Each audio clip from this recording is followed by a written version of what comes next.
Communication skills are essential in almost every aspect of our lives, whether it be at work, in our personal relationships, or simply when interacting with others in our daily lives. Being able to communicate effectively is critical in building relationships, expressing our thoughts and ideas clearly, and achieving our goals. Without good communication skills, we may experience misunderstandings, confusion, and even conflict. If you're looking to improve your communication skills, there are several steps you can take to become a better communicator. These steps include practicing active listening, improving your non-verbal communication, choosing your words carefully, practicing empathy, being clear and concise, and giving and receiving feedback. Step 1. Practice active listening. Active listening is a critical skill in effective communication, and it involves fully concentrating on the speaker, understanding their message, and responding appropriately. When we practice active listening, we demonstrate respect and empathy for the speaker, which can help to build stronger relationships and prevent misunderstandings. One of the key benefits of active listening is that it can help to establish trust between the speaker and the listener. By paying close attention to the speaker, we demonstrate that we value their opinions and are interested in what they have to say. This can help to establish a sense of mutual respect and trust, which is essential in building strong relationships. Another benefit of active listening is that it can help to prevent misunderstandings. When we listen actively, we're more likely to understand the speaker's message in its entirety rather than making assumptions or jumping to conclusions. This can help to prevent misunderstandings and ensure that our response is appropriate to the situation. So, how can we practice active listening? Here are a few techniques. Pay attention. It may seem obvious, but one of the most critical components of active listening is to pay attention to the speaker. Avoid distractions such as your phone or other electronic devices, and try to focus on the speaker's message. Show interest. Non-verbal cues such as eye contact, nodding, and leaning in can all convey interest and engagement with the speaker. Use these cues to demonstrate that you're listening actively and are interested in what they have to say. Ask questions. Asking questions can help to clarify the speaker's message and demonstrate that you're actively engaged in the conversation. Ask open-ended questions that encourage the speaker to share more information rather than closed-ended questions that can be answered with a simple yes or no. Reflect. Reflecting back on the speaker's message can help to ensure that you've understood their message correctly. Paraphrase their message in your own words and ask for clarification if necessary. Avoid interrupting. Interrupting the speaker can be disruptive and prevent them from fully expressing their thoughts and feelings. Instead, wait until they finished speaking before responding. By practicing active listening, we can improve our communication skills and build stronger relationships with those around us. So the next time you're engaged in a conversation, remember to focus on the speaker, show interest, ask questions, reflect, and avoid interrupting. With practice, you'll be able to communicate more effectively and establish stronger relationships with those around you. Step 2. Improve your nonverbal communication. Nonverbal communication refers to the messages we convey without using words. It includes facial expressions, body language, tone of voice, and other nonverbal cues that can have a significant impact on how our messages are received. Improving our nonverbal communication can help us to communicate more effectively and build stronger relationships with others. The importance of nonverbal communication cannot be overstated. Studies have shown that nonverbal cues can carry up to 93% of the emotional content of a message. This means that even if we say the right words, if our nonverbal communication is incongruent, our message may not be received as intended. One technique for improving nonverbal communication is to pay attention to your body language. Stand or sit straight, make eye contact, and avoid crossing your arms or legs, which can convey defensiveness. Instead, keep your body open and relaxed to to show that you're approachable and engaged in the conversation. Another technique is to use appropriate facial expressions. Smiling can convey warmth and friendliness, while frowning can signal displeasure or disagreement.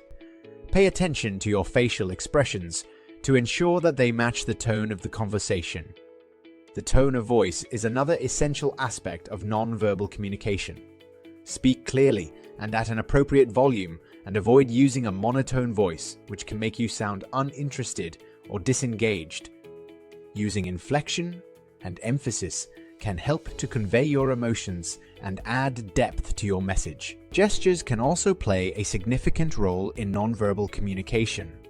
Using appropriate hand gestures can help to reinforce your message and add emphasis. However, be mindful of using excessive or inappropriate gestures, which can be distracting and detract from your message. Finally, it's essential to be aware of cultural differences in nonverbal communication. Different cultures may interpret nonverbal cues differently, so it's essential to be mindful of this and adjust your communication style accordingly. In summary, improving your nonverbal communication can help you to communicate more effectively and build stronger relationships with others.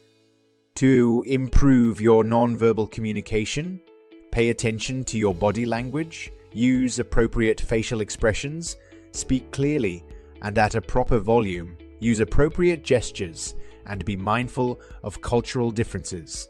With practice, you'll be able to convey your messages more effectively and build stronger connections with those around you. Step 3. Choose your words carefully. The words we use can have a significant impact on how our messages are received. Choosing our words carefully can help to ensure that our messages are clear, concise, and effective. In this step, we'll explore the impact of word choice on communication and provide techniques and strategies for choosing your words carefully. The impact of word choice on communication cannot be overstated. The words we use can convey different meanings, emotions, and connotations. For example, using positive and uplifting words can help to create a sense of optimism and hope, while negative comments can create a sense of fear or uncertainty. One technique for choosing your words carefully is to focus on the positive. Instead of using negative words like don't, can't, or won't, use positive words that convey what you do want. For example, instead of saying I can't meet you at 5 p.m., say I'm available at 6 p.m. This conveys the same message, but in a more positive and solution-focused way. Another technique is to be clear and concise in your messaging.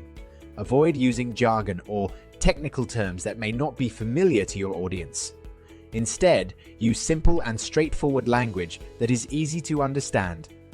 To avoid misunderstandings, it's important to clarify your meaning. One strategy for doing this is to use examples or analogies that help to illustrate your point. This can help to make your message more relatable and understandable. Another strategy is to ask for feedback. After delivering your message, ask your audience if they understood what you meant. This can help to identify any areas of confusion or misunderstanding and allow you to clarify your message if necessary. Finally, it's important to be mindful of the emotional impact of your words. Words can have a significant emotional impact, so it's important to choose your words carefully to ensure that your message is received as intended. Consider the emotional context of your message and choose words that convey the appropriate emotion. In summary, choosing your words carefully can help you to communicate more effectively and avoid misunderstandings.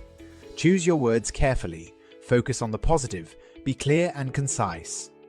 Clarify your meaning, ask for feedback, and be mindful of the emotional impact of your words. With practice, you'll be able to choose your words more carefully and convey your messages more effectively. Step 4. Practice empathy. Empathy is the ability to understand and share the feelings of another person. It plays a vital role in communication as it helps us to connect with others on an emotional level and to build stronger relationships. In this step, we'll explore the importance of empathy in communication and provide techniques for practicing empathy. Empathy is important in communication because it helps us to understand the perspective of others. When we can see things from someone else's point of view, we can better understand their needs, desires, and concerns. This, in turn, helps us to communicate more effectively and to build stronger relationships. One technique for practicing empathy is to actively listen to others. Active listening involves not just hearing what someone says, but also paying attention to their tone of voice, body language, and other non-verbal cues. This can help us to better understand their emotions and to respond in a more empathetic way. Another technique is to put ourselves in the other person's shoes. This means imagining what it would be like to be in their situation and experiencing their feelings. This can help us to better understand their perspective and to respond in a more compassionate and understanding way. It's also important to validate the other person's feelings. This means acknowledging their emotions and showing that we understand and care about their experience. This can help to build trust and rapport and to create a more positive and supportive communication environment. Another technique is to avoid judgment and criticism. When we judge or criticize others, we create a defensive or hostile communication environment that makes it difficult to build rapport or resolve conflicts. By practicing empathy, we can create a more supportive and understanding communication environment that encourages open and honest dialogue. In summary, empathy is a critical component of effective communication. By actively listening, putting ourselves in the other person's shoes, validating their feelings, and avoiding judgment and criticism, we can practice empathy and build stronger, more supportive relationships. With practice, we can become more empathetic communicators and enjoy more positive and fulfilling relationships, both personally and professionally. Step 5. Be clear and concise. Clear and concise communication is essential for effective communication. In this step, we'll explore the importance of clarity and conciseness and provide techniques for achieving them. Clarity refers to the quality of being easily understood. When we communicate clearly, we ensure that our message is received as intended, without confusion or misinterpretation. One technique for achieving clarity is to use simple language. This means avoiding technical jargon, complex vocabulary, and long sentences. Instead, we should use simple, easy to understand language that is appropriate for our audience. Another technique is to organize our thoughts and ideas before we communicate. This means taking the time to think through what we want to say and how we want to say it. This can help us to present our ideas logically and coherently, which is easy for others to follow. Conciseness, on the other hand, refers to the quality of being brief and to the point. When we communicate concisely, we make our message more efficient and effective. One technique for achieving conciseness is to focus on the key points. This means identifying the most important information and presenting it clearly and concisely. We should avoid unnecessary details or tangents that can distract from our main message. Another technique is to use active voice. This means putting the subject of the sentence first and using strong, direct verbs. This can help to make our message more clear and more concise, as well as more engaging and dynamic. To avoid confusion, it's important to be mindful of our audience.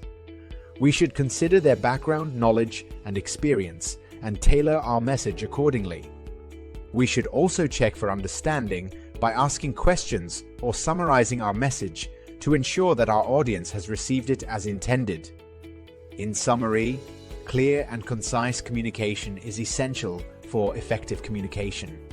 By using simple language, organizing our thoughts, focusing on key points, using active voice, and being mindful of our audience, we can achieve clarity and conciseness in our communication. This can help us to avoid confusion and misinterpretation and to create more positive and productive communication environments. Step 6. Give and receive feedback. Giving and receiving feedback is an important aspect of effective communication. In this step, we'll explore the benefits of giving and receiving feedback and provide techniques for doing so effectively. Giving feedback is important because it helps us to provide constructive criticism, identify areas for improvement, and build stronger relationships. One technique for giving effective feedback is to focus on behavior rather than personality. This means providing feedback on specific actions or behaviors rather than making judgments about the person. We should also be clear, specific, and objective when providing feedback. This means avoiding vague or general comments and focusing on specific examples and observations. Another technique is to use the sandwich approach. This means starting with a positive comment or feedback, providing constructive criticism or feedback, and then ending with another positive comment or feedback. This can help to make our feedback more constructive and balanced. Receiving feedback constructively is also important because it helps us to grow and improve. One technique for receiving feedback constructively is to remain open and non-defensive.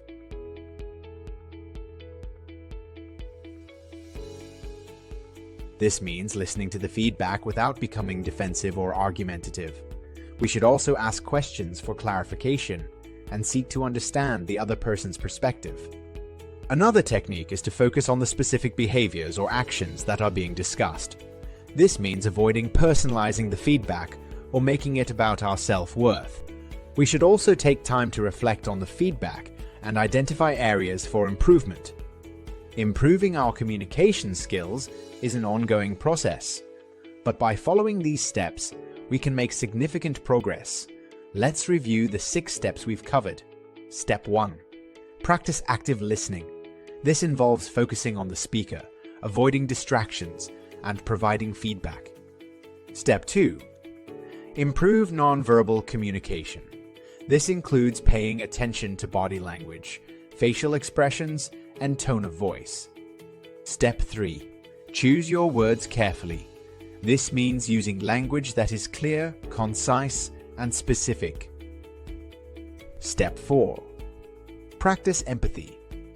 This involves putting yourself in the other person's shoes and seeking to understand their perspective. Step 5. Be clear and concise. This means avoiding ambiguity and being specific in your communication. Step 6. Give and receive feedback. This involves providing constructive criticism and being open to feedback from others. By following these steps, we can improve our communication skills and build stronger relationships with others. It's important to remember that communication is a two-way street. We can all benefit from practicing these techniques. Thanks for joining me in this video on how to improve your communication skills. Remember, communication is a crucial part of our daily lives, and it's essential to work on improving it continually. Whether it's at work with friends and family, or in any other setting, effective communication can help us build stronger relationships, avoid misunderstandings, and achieve our goals. So, take the time to practice active listening. Improve your non-verbal communication. Choose your words carefully. Practice empathy, be clear and concise, and give and receive feedback. These steps can help you become a better communicator and ultimately lead to more success in your personal and professional life. I hope you found this video helpful and that you'll start implementing these tips right away. Don't forget to subscribe to our channel for more useful videos and feel free to leave any comments or questions below. Thanks for watching, and I'll see you in the following video.